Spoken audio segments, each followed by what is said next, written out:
Hi friends, இந்தியாவுக்கும் ஆஸ்திரேலியாவுக்கும் இடையான ரெண்டாவது ஒரு நாள் போட்டி நடந்த ஆடுகளம் பார்த்தீங்க அப்படின்னா அடிலைட் ஆடுகளம். இந்த ஆடுகளத்தில் இந்திய அணி அபாரமாக 6 விக்கெட் வித்தியாசத்தில் சூப்பராக ஜெயிச்சிருப்பாங்க.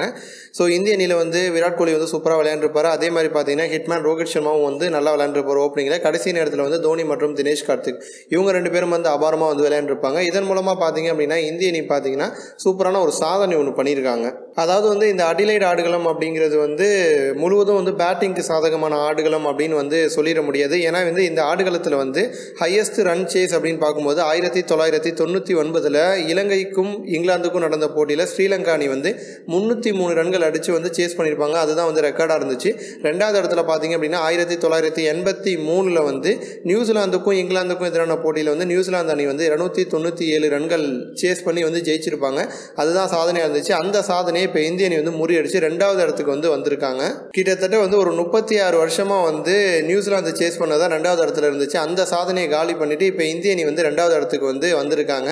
ஸோ இன்னும் ஒரு 4 ரன் மட்டும் கூடுதலாக அடிச்சிருந்தாங்க அப்படின்னா இந்திய அணி முதல் இடத்துக்கே வந்திருப்பாங்க.